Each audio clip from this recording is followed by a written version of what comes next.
Un saludo muy cordial, mis queridos hermanos y hermanas. Les habla el pastor Esteban Bor. Estamos aquí en nuestro estudio en la ciudad de Fresno, California. Queremos desearles un sábado muy feliz a donde quiera que se encuentren. Hoy vamos a estudiar el tema titulado Israel, Hamás y el engaño de 1948. Pero antes de hacerlo, queremos pedir la bendición del Señor. Oremos. Padre, venimos a tu trono con reverencia, con humildad, pero venimos con confianza porque venimos en el nombre de tu Hijo Cristo Jesús. Pedimos la bendición de tu presencia, de tu Santo Espíritu en esta reunión. Habla a nuestra mente y a nuestro corazón. Acércanos a Cristo como nuestro Salvador. Te lo pedimos en el nombre precioso de Cristo, nuestro Salvador. Amén. Recientemente estaba viajando a una ciudad en avión y tenía un pasajero al lado que me hizo una pregunta. Me dijo, Señor, ¿cree usted que la guerra entre Israel y Hamás es el cumplimiento de una profecía de la Biblia? Bueno, interesante esa pregunta. No sabía que era una persona con inclinaciones religiosas. Le contesté, en un sentido general, sí es el cumplimiento de algunas profecías bíblicas, pero no es el cumplimiento de una profecía específica de la Biblia. Y luego expliqué lo que quería decir. Le mencioné Mateo, el capítulo 24 y el versículo 6 al 8, a donde habla de algunas de las señales antes de la venida de Jesús. Voy a leer esos versículos. Y oiréis de guerras y rumores de guerras. Mirad que no os turbéis, porque es necesario que todo esto acontezca, pero aún no es el fin. Porque se levantará nación contra nación y reino contra reino, y dice, y habrá pestes, hambres y terremotos en diferentes lugares, y todo esto será principio de dolores. Así que en términos generales, las guerras, rumores de guerras, nación que se levanta contra nación y reino contra reino, son señales de que Jesús viene pronto, pero no una guerra en específico en cierto lugar y en cierto momento.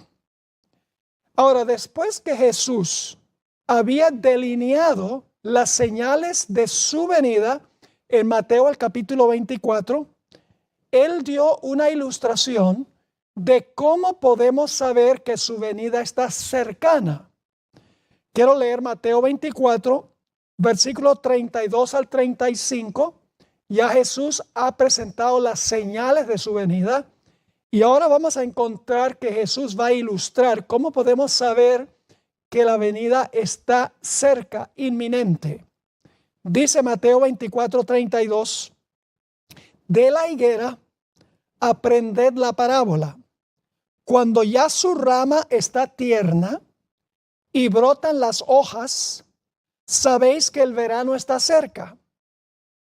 Así que cuando los árboles empiezan a brotar, cuando la higuera empieza a brotar, es señal de que la primavera está por terminar y está por comenzar el verano.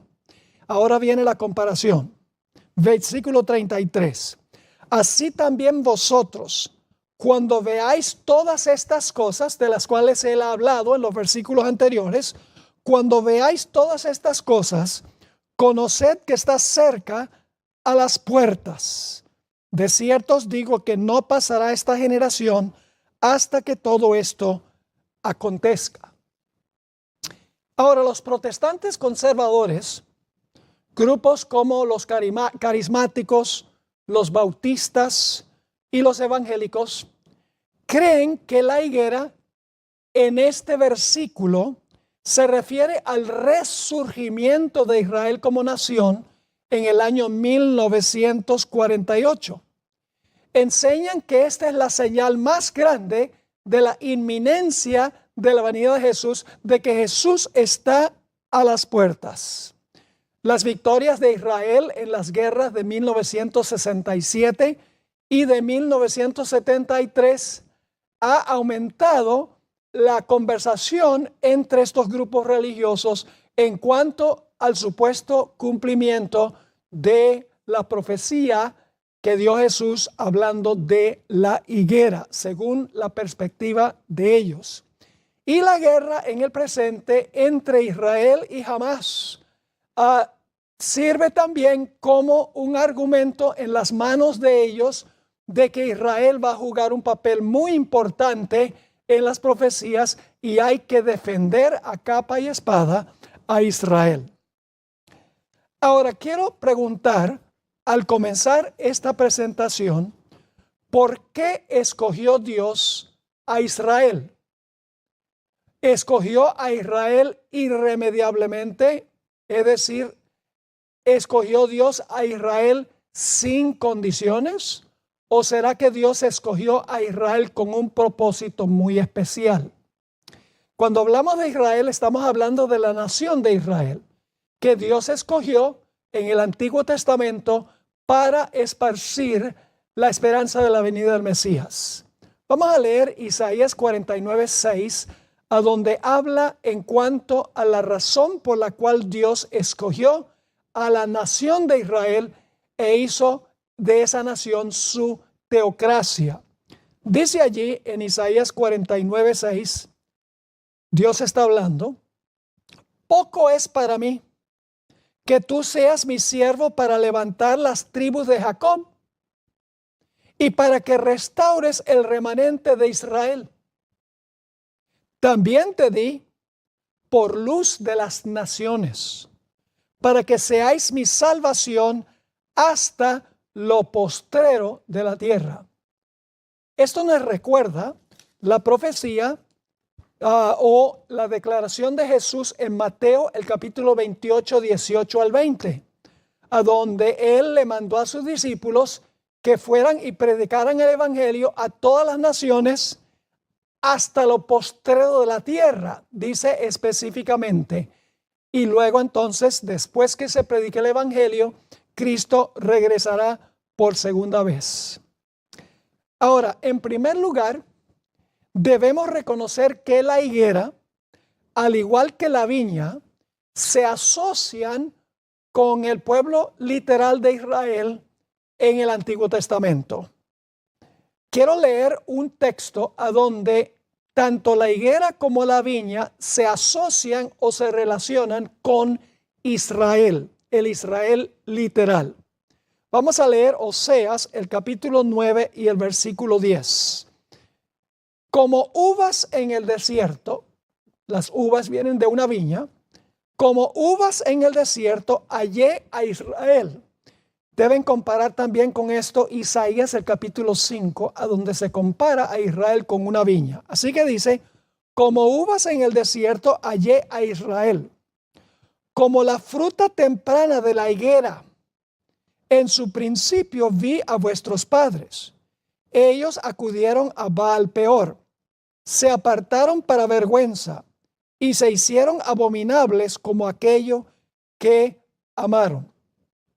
Así que noten que en este texto del Antiguo Testamento se asocia al pueblo de Israel, a la nación de Israel, con una viña que produce uvas y con una higuera en su tiempo temprano. Ahora, en el Nuevo Testamento vamos a ver también que se usa la higuera como un símbolo de la nación de Israel. Ahora vamos a estudiar nuestro tema primordialmente en tres partes. Vamos a la primera parte que se encuentra en Mateo el capítulo 3 y el versículo 8 al 10. Estos versículos describen la predicación de Juan el Bautista. Juan comenzó a predicar 6 meses antes que Jesús comenzara su ministerio. Es decir, medio año antes de Jesús comenzar su ministerio, Juan proclamó el mensaje que vamos a leer en unos momentos. La misión de Juan era preparar el camino para que el pueblo de Israel recibiera a Jesús en su primera venida. Le he dado realce a unos conceptos en el pasaje que voy a leer en unos momentos, porque estos conceptos sobre los cuales voy a poner énfasis especial reaparecen en la segunda y la tercera parte del tema que estamos estudiando. Así que vamos a Mateo 3 y vamos a leer los versículos 8 al 10 que contiene el mensaje de Juan el Bautista. Y por favor, no olviden prestar atención sobre los términos que voy a subrayar o a enfatizar. Dice así, Juan el Bautista: haced pues frutos, no olviden esa palabra, frutos. Haced pues frutos dignos de arrepentimiento. Recuerden la palabra arrepentimiento. Y no penséis decir dentro de vosotros mismos: Abraham tenemos por padre. Recuerden eso también. Abraham tenemos por padre. Porque yo os digo que Dios puede levantar hijos a Abraham aún de estas piedras. Paremos un momento allí. Cuando Juan el Bautista se refirió a piedras, no está hablando de piedras literales que estaban ahí en el suelo. La Espíritu Profecía nos dice en el Deseado de todas las gentes, página 82, que Juan el Bautista se estaba refiriendo a los gentiles que habían venido al bautismo de Juan, porque soldados romanos también vinieron al bautismo de Juan. En otras palabras, Juan el Bautista estaba diciendo: Dios puede levantar hijos de Abraham aún de estos gentiles que están parados aquí.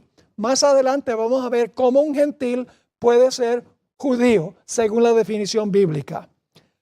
Ahora, sigue diciendo el pasaje en el versículo 10, y ya también el hacha, recuerden eso, el hacha es para cortar árboles. El hacha está puesta a la raíz, no olviden la palabra raíz, muy importante, de los árboles, no olviden la palabra árboles. Por tanto, todo árbol que no da buen fruto, ahí está otra palabra clave, es cortado, no olviden esa palabra, y echado en el fuego, no olviden que es echado en el fuego.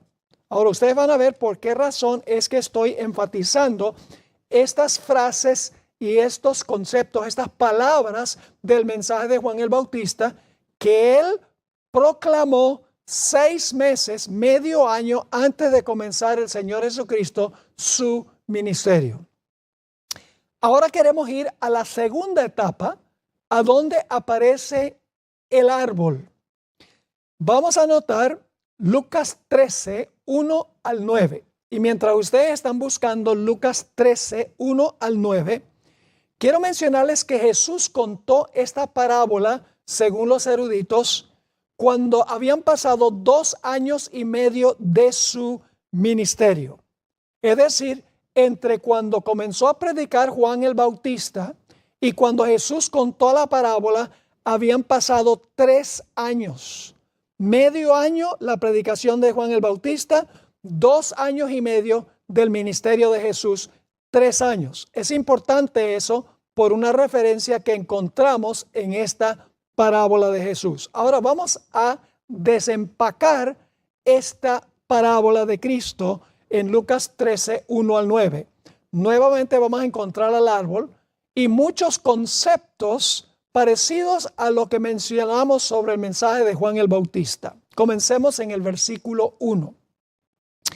En este mismo tiempo estaban allí algunos que le contaban acerca de los galileos, cuya sangre Pilato había mezclado con los sacrificios de ellos.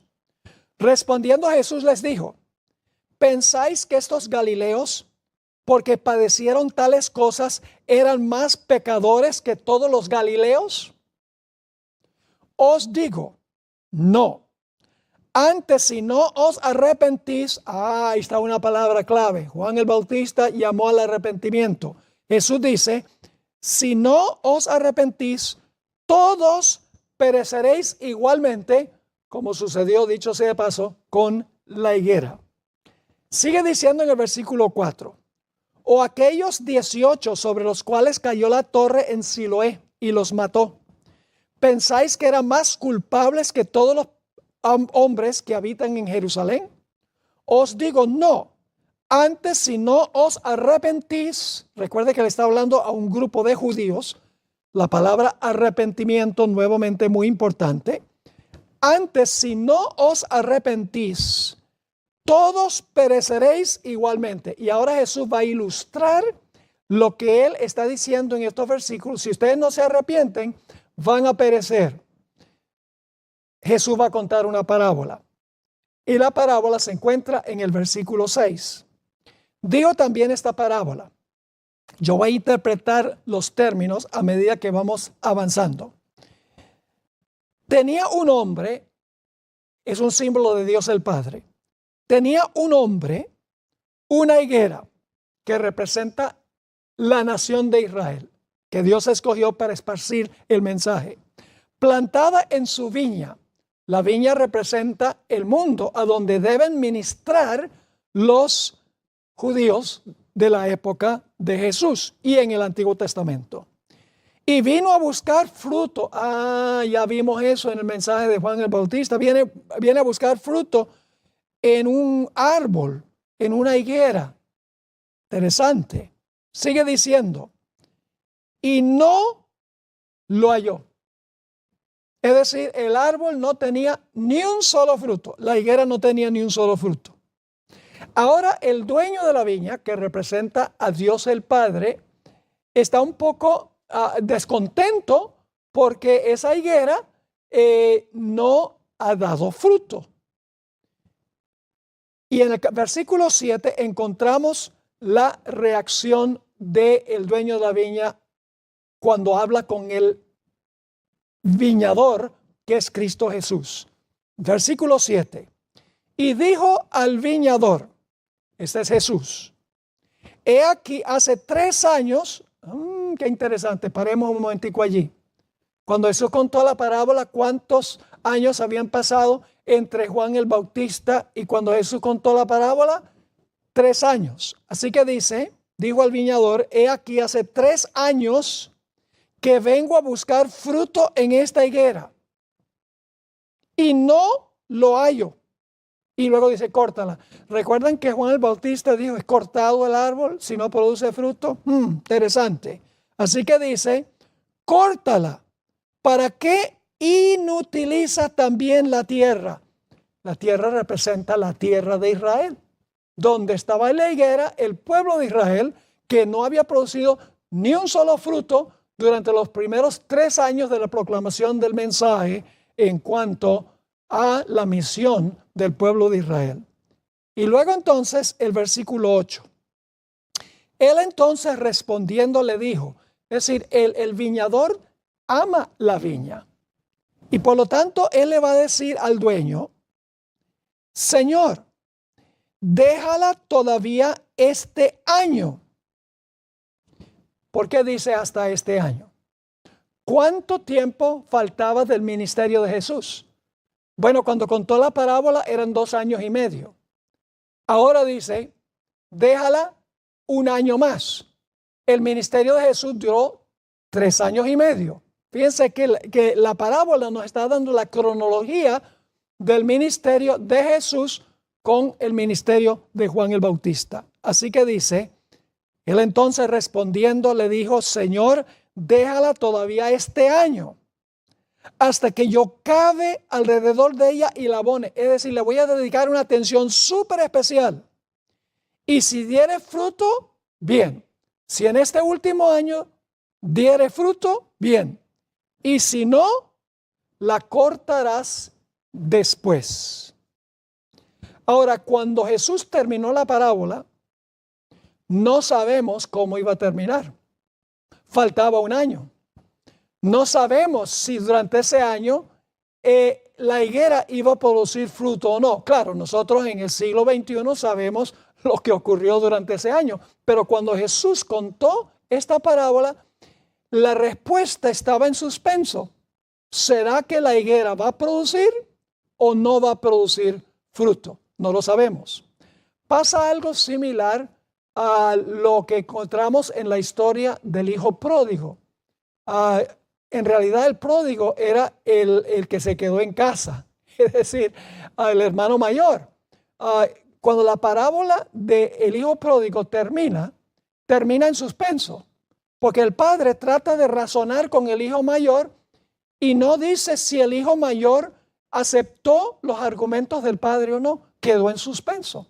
El hijo mayor representa a la nación judía, porque el hijo mayor decía: yo te he servido todos estos años, yo merezco mucho más que mi hermano. Los judíos pensaban que como ellos habían recibido muchas bendiciones, merecían más recompensa que los demás.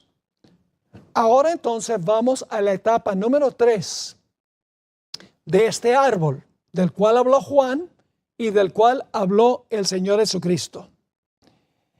Mateo 21, 18 al 20 contiene lo que dice la Biblia sobre la etapa número 3. Aquí vamos a ver si la higuera produjo fruto o no durante ese último año.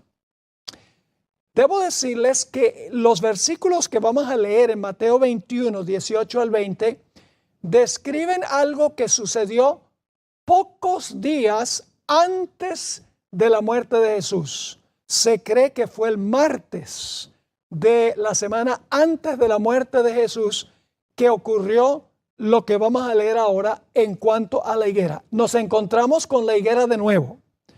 Así que vamos a leer Mateo 21 y el versículo 18 al 20. Por la mañana, volviendo a la ciudad, tuvo hambre. Dice aquí Jesús tuvo hambre. Ahora voy a hacer un comentario sobre eso.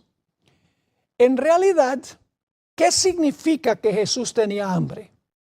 La higuera representa a Israel. Supuestamente la higuera debe producir fruto. Esto nos ayuda a entender un poco más el mensaje de Cristo a la iglesia de la Odisea. Una iglesia que se parece a la nación judía, rica y enriquecida y sin necesidad de nada. ¿A qué horas llega el testigo fiel a la puerta para tocar la puerta? Dice: entraré a él y cenaré con él y él conmigo. Jesús tiene hambre y sed de nuestro amor, de nuestro reconocimiento, de que nosotros le rindamos honra y gloria. Él tiene hambre de nuestro afecto. A eso se refiere aquí. Volviendo otra vez, versículo 18. Por la mañana, volviendo a la ciudad, tuvo hambre. Y viendo una higuera, otra vez el árbol, viendo una higuera cerca del camino, vino a ella y no halló nada en ella, sino hojas solamente. Ahora, paremos un momento allí, necesito explicarles algo.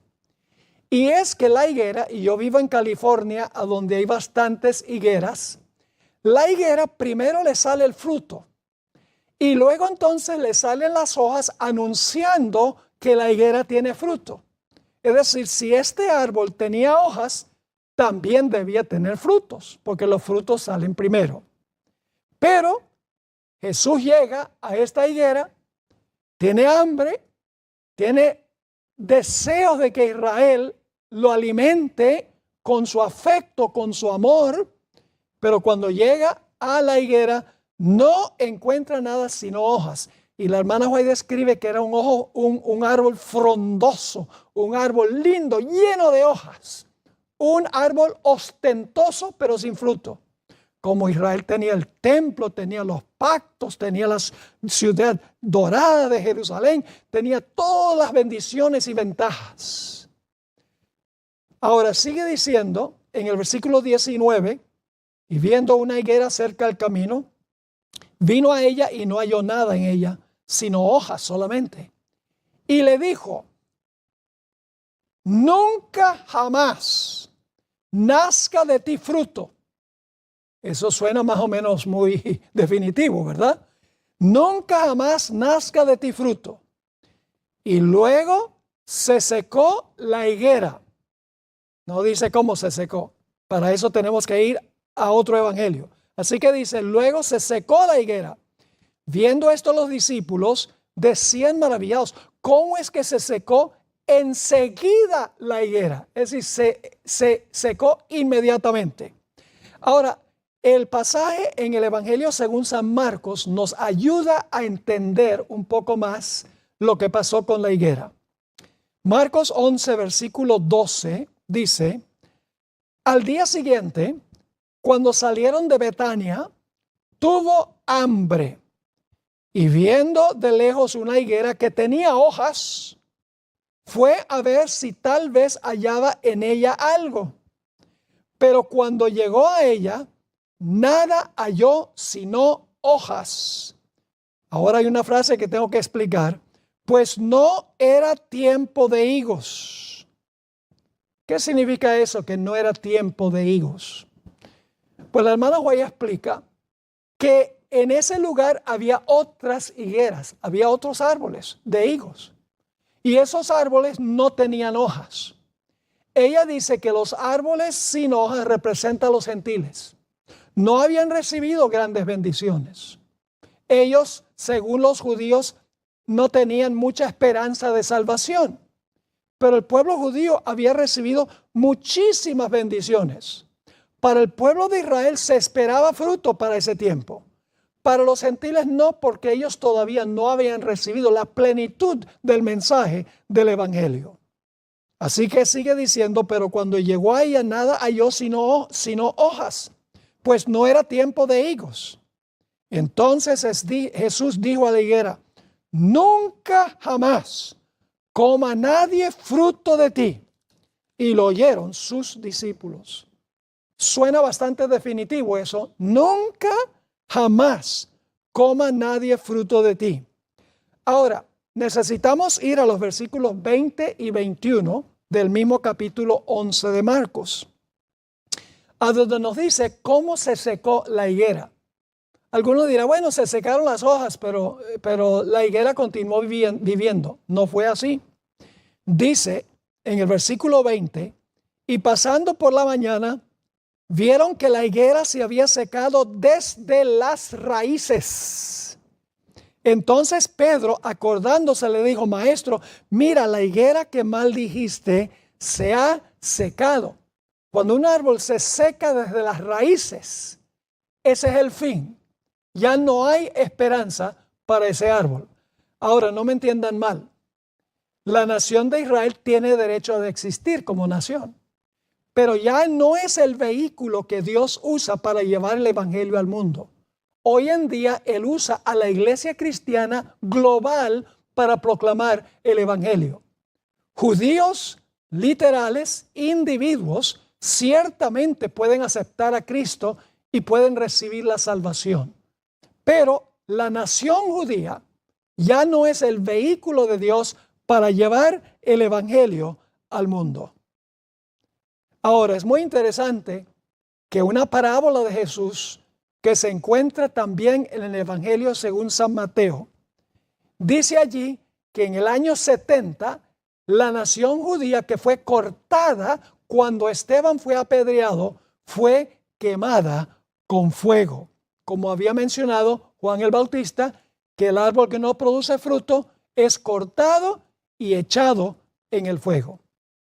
Pero también vimos que la viña se asocia con el pueblo de Israel. Así que vamos a notar una parábola que contó Jesús sobre la viña. Se encuentra en Mateo 21 y el versículo 33 al 46. Mateo 21, 33 al 46. Y voy a interpretar a medida que avanzamos. Dice así: oíd otra parábola. Hubo un hombre, padre de familia, ese es un símbolo de Dios el Padre, el cual plantó una viña, que es el pueblo de Israel, la cercó de vallado, que es la ley de Dios, cavó en ella un lagar y edificó una torre. La torre es el templo.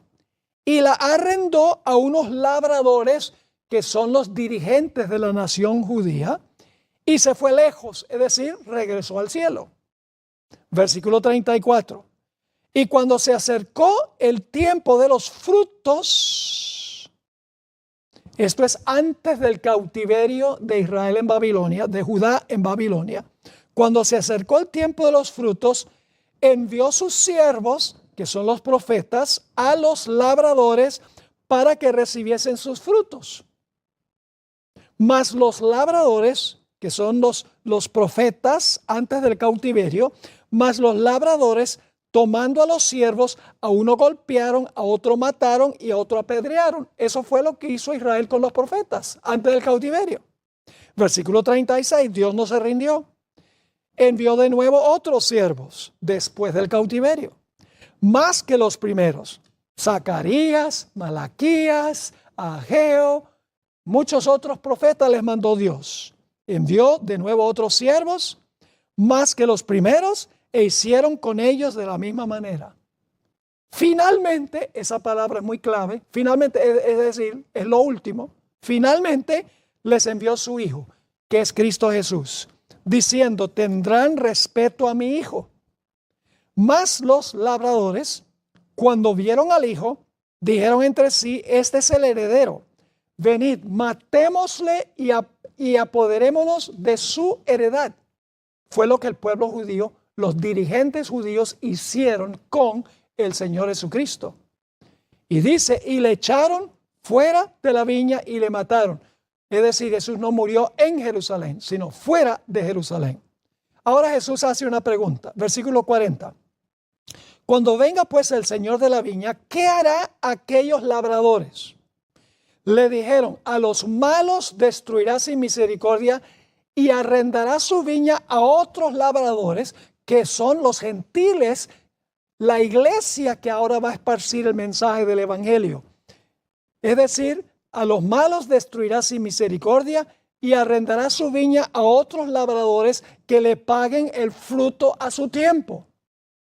Jesús les dijo, ¿nunca leísteis en las Escrituras la piedra que desecharon los edificadores? Los edificadores fue la nación judía.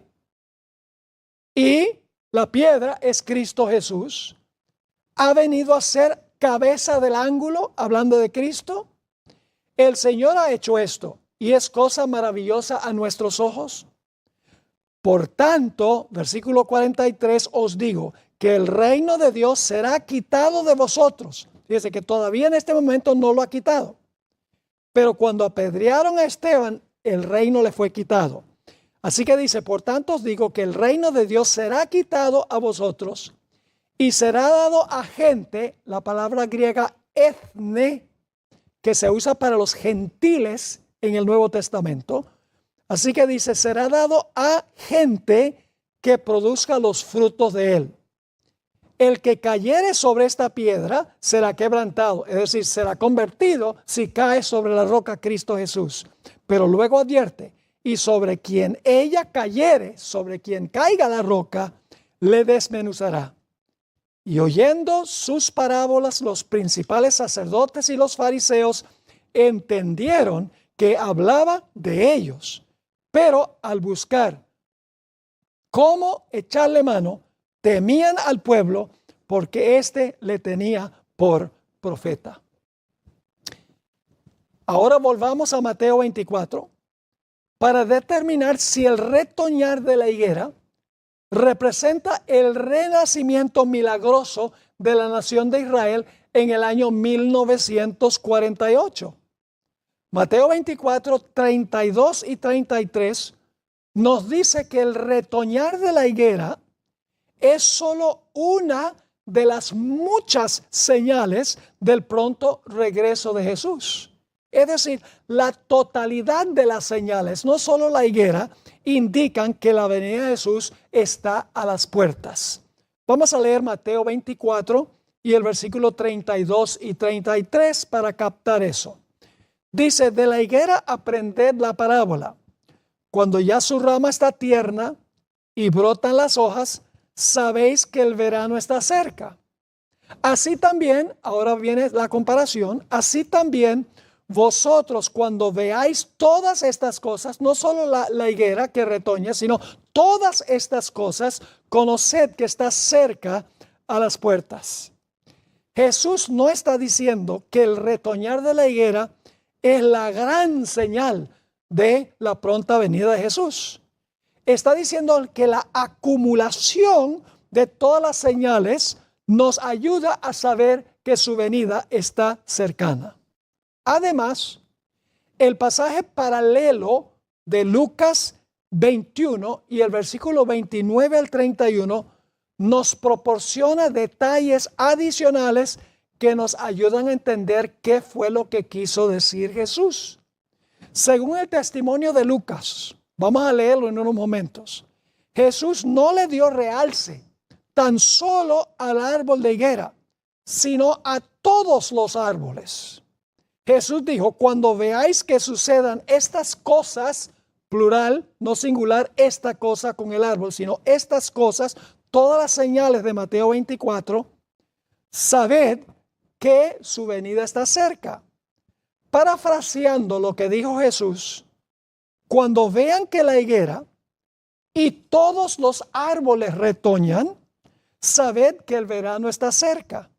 Asimismo, cuando veáis todas estas señales, sabed que el reino está cerca. Vamos a leer los versículos. También les dijo una parábola, Lucas 21, 29, también les dijo una parábola.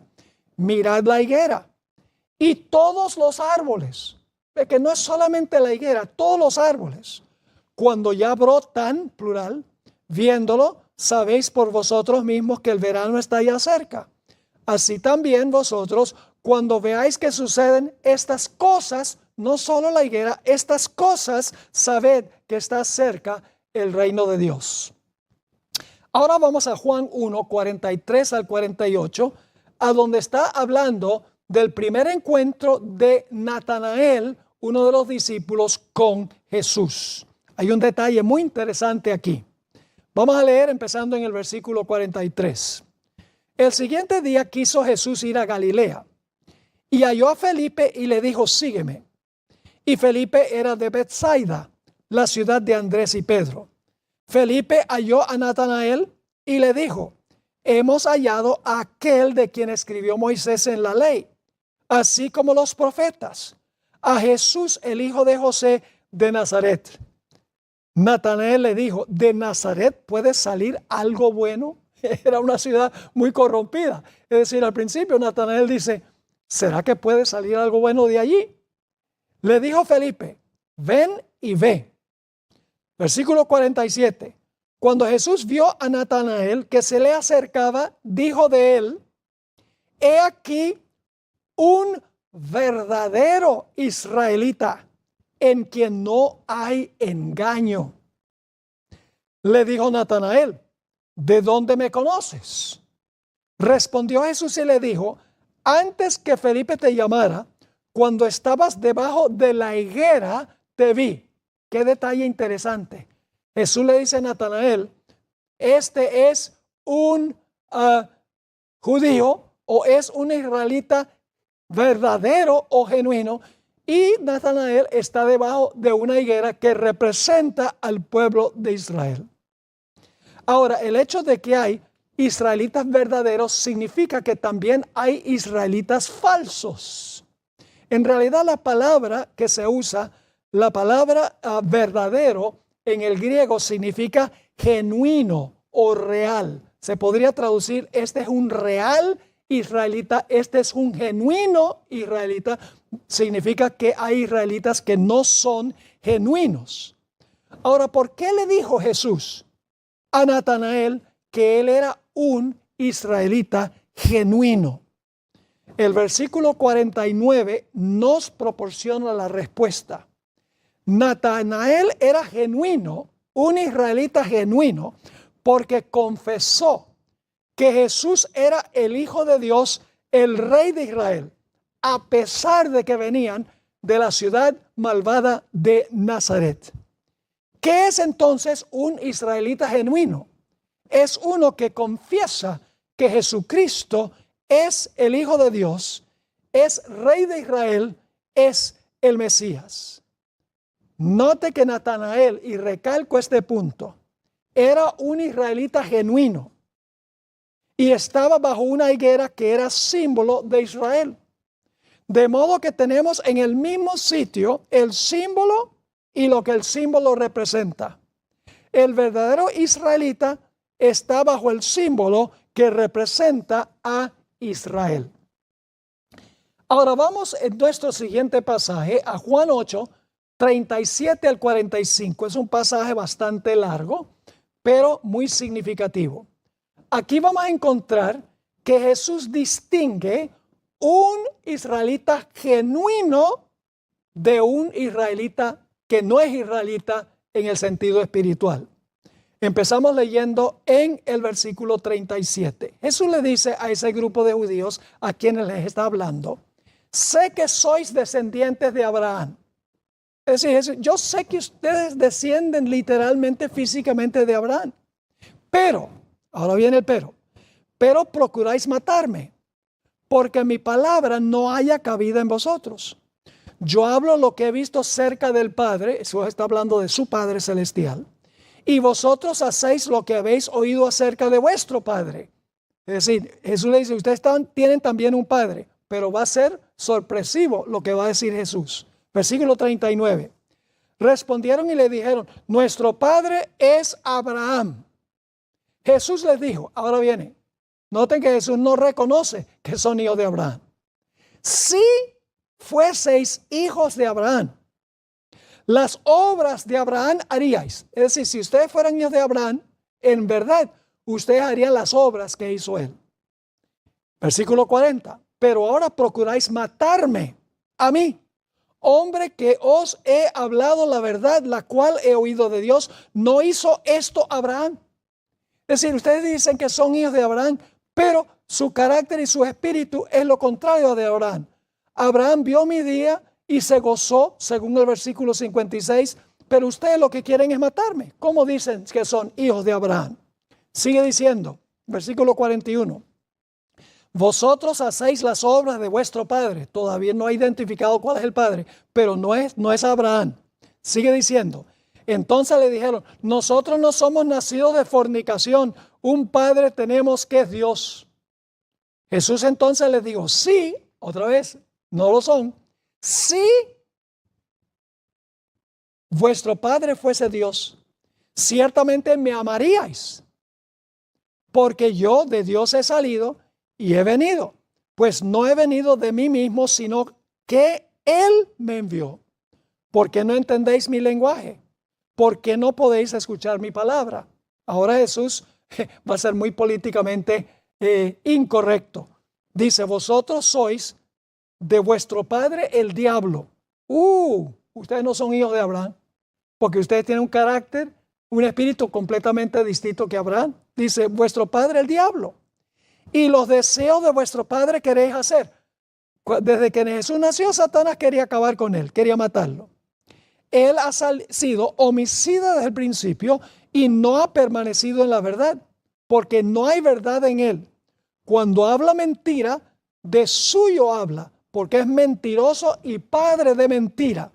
Y a mí, porque digo la verdad, no me creéis. En este pasaje, Jesús niega que los judíos literales que lo rechazan como Salvador son hijos genuinos de Abraham. Más bien los identifica como hijos del diablo. En cierto sentido eran hijos de Abraham, literalmente, físicamente, pero en otro sentido, espiritualmente, no. El apóstol Pablo, un judío de los judíos, entendió esto también. Vamos a leer algunos textos que escribió el apóstol San Pablo. Romanos 2, 28 y 29. Aquí el apóstol Pablo define lo que es un verdadero, genuino judío. Dice en el versículo 28 de Romanos 2, pues no es judío el que lo es exteriormente. Es decir, hay judíos que son judíos exteriores que no son judíos. Sigue diciendo, pues no es judío el que lo es exteriormente, ni es la circuncisión la que se hace exteriormente en la carne, sino que es judío el que lo es en lo interior. Y la circuncisión es la del corazón, en espíritu, no en letra, la alabanza del cual no viene de los hombres, sino de Dios. El que ha sido convertido por el Espíritu Santo, dice el apóstol Pablo, ese es un verdadero judío. No el que lo es meramente exteriormente, el que vive de acuerdo a la letra y no de acuerdo al espíritu. Noten también Romanos el capítulo 9 y los versículos 6 al 8. Romanos 9, 6 al 8. Dice el apóstol Pablo, no que la palabra de Dios haya fallado, porque no todos los que descienden de Israel son israelitas. Imagínense usted decirle a una persona, yo sé que tú eres israelita, pero no eres israelita. Eso es lo que está diciendo Pablo. Sigue diciendo, no que la palabra de Dios haya fallado, porque no todos los que descienden de Israel son israelitas, ni por ser descendientes de Abraham son todos hijos. Interesante. Sino en Isaac te será llamada descendencia, porque Isaac era el progenitor del Mesías. Sigue diciendo el versículo 8, esto es, no los que son hijos según la carne, es decir, físicamente, son los hijos de Dios, sino que los que son hijos según la promesa son contados como descendientes. Y luego tenemos Gálatas 3, 26 al 29, donde nuevamente el apóstol Pablo define qué es ser simiente de Abraham. Es unirse con Cristo Jesús como Salvador personal, como lo hizo Natanael. Dice en Gálatas 3, 26, pues todos sois hijos de Dios por la fe en Cristo Jesús. ¿Cómo somos hijos de Dios? Por la fe en Cristo Jesús. Porque todos los que habéis sido bautizados en Cristo, de Cristo estáis revestidos. Cuando nos bautizamos, Jesús nos viste con el manto de su justicia, en otras palabras. Versículo 28, ya no hay judío ni griego, no hay esclavo ni libre, no hay varón ni mujer, porque todos vosotros sois uno en Cristo Jesús. Y si vosotros sois de Cristo, ciertamente el linaje de Abraham sois y herederos según la promesa. Un verdadero judío es el que está en Cristo, espiritualmente hablando. Ahora el apóstol Pablo escribió un poco sobre su nota biográfica en Filipenses el capítulo 3 y el versículo 3 al 8. Él era miembro del Sanedrín, tenía un futuro brillante en el judaísmo, pero echó todo a un lado por amar a Cristo Jesús. Vamos a leer su autobiografía que él mismo da. Sigue escribiendo, porque nosotros somos la circuncisión, los que en espíritu servimos a Dios, no según la letra, sino el espíritu. Y nos gloriamos en Cristo Jesús, no teniendo confianza en la carne como tenían los judíos. Somos hijos de Abraham y vivían conforme a la letra de la ley, pero no conforme al espíritu de la ley. Versículo 4. Porque yo también, dice Pablo, tengo de qué confiar de la carne. Si alguno piensa que tiene de qué confiar en la carne, yo más. Circuncidado el 8º día, del linaje de Israel, de la tribu de Benjamín, hebreo de hebreos, en cuanto a la ley fariseo, en cuanto al celo perseguidor de la iglesia, en cuanto a la justicia que es en la ley irreprensible. ¡Wow! Parece estar jactándose. Pero noten el versículo 7. Pero cuantas cosas eran para mí ganancia, las he estimado como pérdida por amor de Cristo.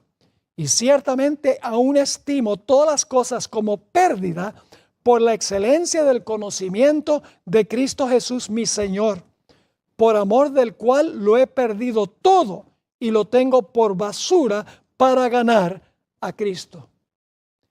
La nación judía todavía rechaza al Señor Jesucristo como su Mesías. ¿Cómo puede ser que aún rechazando a Cristo como el Mesías, en 1948 Dios lo restauró en cumplimiento de la profecía nuevamente a su tierra? El plan de Dios para la nación judía ha terminado. Ahora, la guerra entre Israel y Hamás es una cosa terrible. Es una guerra que tiene mucha historia. Va atrás hasta el tiempo de cuando Abraham tuvo a Ismael. Es decir, es algo que ha durado milenios. Es algo terrible. Uno no se pone de un lado ni tampoco se pone del otro lado, porque en ambos casos mucha gente ha perecido fuera de Cristo Jesús en esa guerra. Mucha gente inocente. Pero la nación judía ya no es el vehículo de Dios para llevar el mensaje al mundo. Es decir, no son Israel en el sentido espiritual de la palabra. Ahora, quiero terminar leyéndoles un pasaje del Espíritu de Profecía, donde la hermana White habla de la tierra de Israel, lo que hoy la gente llama Tierra Santa. Antes de eso, quiero decirles que toda esta interpretación de que Dios restauró a Israel en 1948 y Dios va a defender a la nación de Israel de todos sus enemigos, y entonces va a haber un rapto de la iglesia y va a haber una persecución de los judíos y se va a reconstruir el templo de Jerusalén, se va a sentar alguien bien malévolo allí. Todo eso, todo ese concepto es una falsificación de las profecías. Porque las profecías nos dicen que los enemigos de la iglesia no están allá en el Medio Oriente, los enemigos del pueblo de Dios están en Roma y lo que finalmente será en los Estados Unidos también. Mientras que toda esta interpretación profética de los evangélicos y los carismáticos y los bautistas apunta los ojos de la gente al Medio Oriente, en realidad se cumple la profecía en el occidente y nadie ve el cumplimiento porque están mirando a donde no es. Ahora quiero leerles la cita. ¿Cuántos no son los que piensan que sería bueno pisar la tierra de la vieja Jerusalén? Que su fe se fortalecería significativamente al visitar los lugares a donde el Salvador vivió y murió. Pero la vieja Jerusalén nunca será un lugar sagrado hasta que sea purgado por el fuego refinador del cielo. La más oscura mancha de culpa yace sobre la ciudad que rechazó la luz de Cristo. ¿Queremos andar en los pasos de Jesús? No nos es necesario buscar los caminos en Nazaret, Betania y Jerusalén. Hallaremos los pasos de Jesús en el lecho del enfermo, al lado de la humanidad sufriente, en los tugurios de los empobrecidos y angustiados. Podremos andar en sus pasos al confortar a los sufrientes y al hablar palabras de esperanza y consuelo a los deprimidos. Al hacer lo que hizo Jesús mientras estuvo en la tierra, andaremos en sus benditos pasos. Jesús dijo, si alguien quiere seguir en pos de mí, niéguese a sí mismo y tome su cruz diariamente y sígame.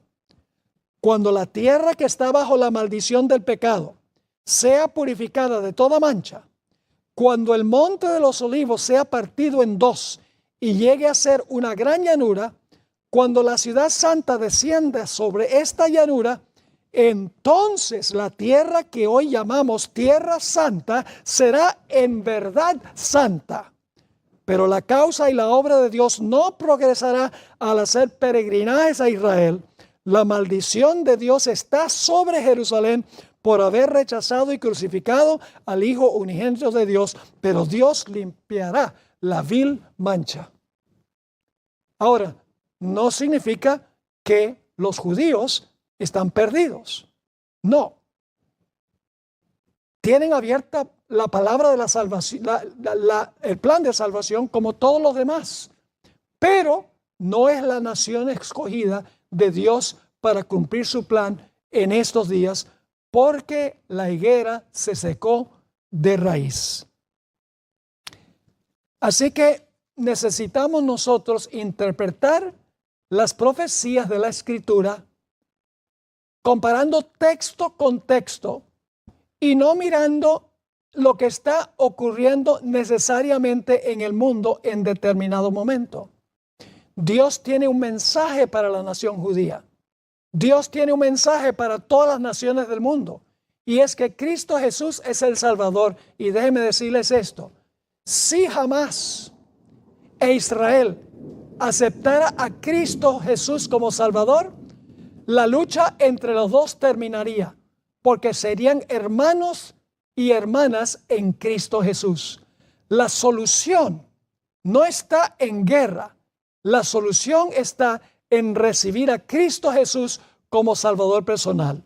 No solo jamás a Israel, sino nosotros. La salvación se encuentra en recibir a Jesús en nuestro corazón. Ojalá que esa sea nuestra esperanza y nuestra decisión al concluir hoy.